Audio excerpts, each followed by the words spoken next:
Sa pangalan ng dakilang Panginoon Jesucristo, isang mapagpalang gabi sa bawat isa sa atin at magandang araw naman sa mga kapatid natin na hindi nakikita.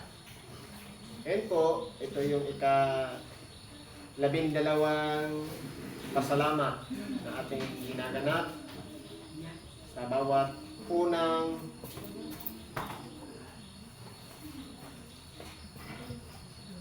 parang pagkamit dito ganyan. Sa bawat unang Sabado ng buwan. Ngayon po, hindi ko na mabasahin yung sitas. Ang bibigyan po natin ng buhay, yung tungkol po doon sa unang aralin.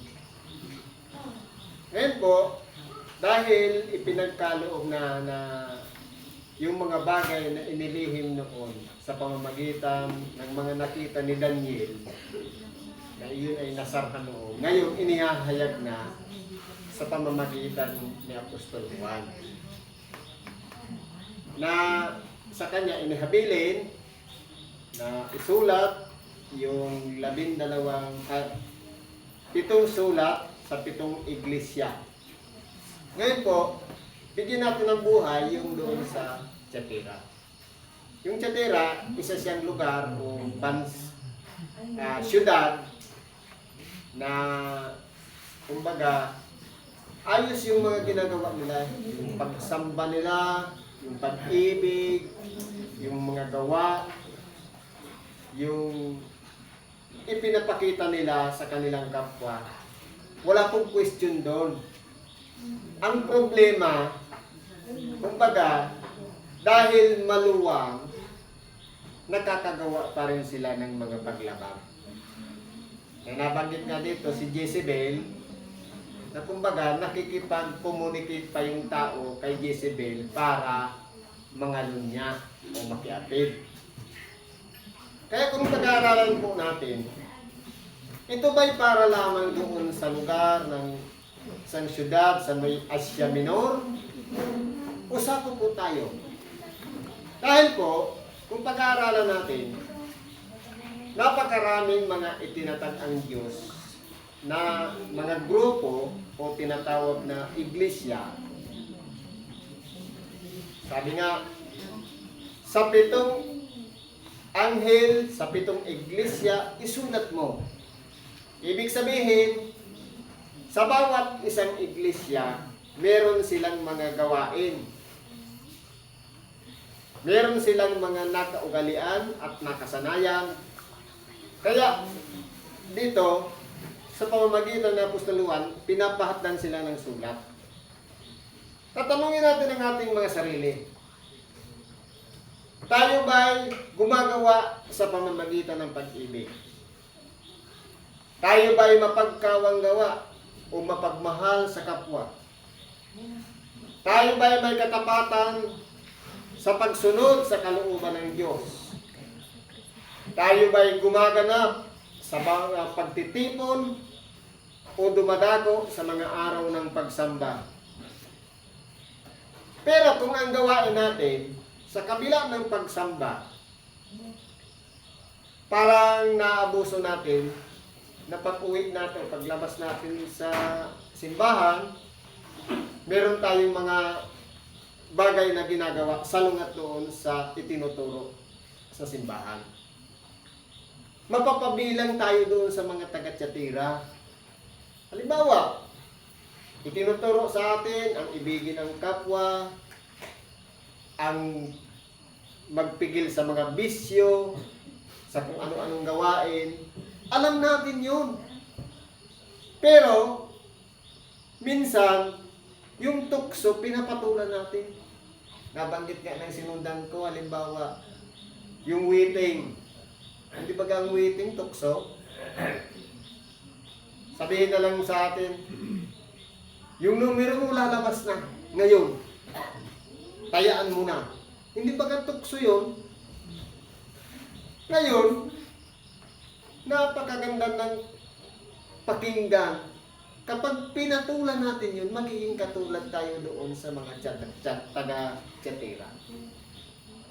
Ngayon po, mula sa anak ng Diyos, ipinapahatid sa atin na kung maaari iwasan natin yung mga bagay para maisaayos natin yung ating pamumuhay dito sa ibabaw ng sanglibutan. Ang mga pagsubok, normal lang yan, pero ang tukso po ang mahirap. Dahil kapag nahulog tayo sa tukso, mahirap pong makabalik. Lalo kung pinatigas ang puso at pagkaminsan ayaw nang bumalik. Eh kung titignan natin, yung isa may warning, unang aralin. Yung pangalawa, kapag may nilabag na, magkakonek po ang sitas na yan. Kaya ngayon, kung tatanungin natin ang ating mga sarili, kabilang ba tayo doon? Ginagawa ba natin ang ayon sa kalooban ng Diyos? Pero meron pa rin tayong mga division sa anong tawag doon? Yung dinadivert pa natin yung ating sarili sa mga gawang masama. Diba, parasimba tayo. Pagdating sa simbahan, mabuting tao tayo. Pero sa labas, nagsasabong pala tayo. Mabuting tao tayo dito sa simbahan. Pero pagdating sa labas pa, meron naman palang babae na nakatago. Yan po, ang sulat na ito, winawarningan yung mga taga-Tiyatira at yung mga gumagawa ayon din sa gawain ng mga tao sa Tiyatira. Kaya po, dahil sa pag-ibig ng Diyos, ayaw niyang mapahamak ang mga taga-Tiyatira, kaya nagbigay ng sulat para warningan. Nang sa ganon, hindi na ipagpatuloy yung mga dating ginagawa. Sapagkat, ang nais ng Diyos tayong lahat ay maging isang mabuting tao, maging karapat-dapat sa kanyang harapan. Subalit kung ang ginagawa natin, halimbawa, nagsisimba tayo yung Sabado, paglabas natin ng simbahan, naninira tayo ng kapwa, hindi ba nakakapahamak tayo ng kapwa? Sa ating nagbumula ang pagkatisod ng ating kapwa. Dahil sa mga maling akala, maling kwento na minsan pinapatulan natin, nakakapahamak yun sa kapwa. Nabanggit nga kaninang hapon, ang sino man ikangan pagmula ng ikatitisod sa maliliit na ito, mabuti pa sa kanya ang talian ng gilingang bato at ihulog sa gitna ng dagat. Kung i-analyze natin, walang kwenta ang pinagmumulan ng pagkatisod. Kaya po, para mahubog tayo ng aral, kinakailangan ang bawat salita ng Diyos o ebanghelyo na ating napapakinggan, kinakailangan pong tinatanggap ng ating tainga, inilalagay sa ating puso, at pinagninilay-nilayan natin. At higit sa lahat, kung meron man tayong nalabag o hindi nasunod na tumataliwas doon sa aral na tinanggap natin, kinakailangan po idulog natin sa Diyos at humingi po tayo ng kapatawaran. Yan ang proseso. Pero kung pagkaminsan ang ginagawa natin, nagpapatuloy pa rin tayo sa pagkakasala. Nagsisimba pag Sabado, nagbibisyo naman Lunes hanggang Biyernes. Parang baliwala yung pagsamba. Sa totoo lang po, lahat naman natin ginagawa yan. Kaya ngayon, winawarningan tayo para ituwid natin ang ating mga sarili na hindi na tayo matulad sa mapapahamak. Kaya kung titingnan natin, ano ang ginawa doon kay Jezebel? Kumbaga, hinihintay na magsisi.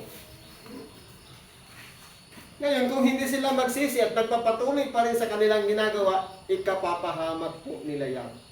At tayo naman na gumagawa sa pamamagitan ng pag-ibig, kung tayo nagiging kaayo nila o kapanalig nila, ikapapahamak din naman po natin. Kaya po, para maging maayos ang lahat ng bagay, kinakailangan po pag-aralan natin ang mga sitwasyon, ang mga nangyayari sa ating buhay. Kung iyan po ay ikapapahamak natin, huwag na nating ituloy. Hindi pa huli ang lahat, hindi pa bumabalik ang ating dakilang Panginoon, sulat pa lang yung ipinadala niya para ang tao ay magsipagbalik loob sa Diyos at magsipagsisi.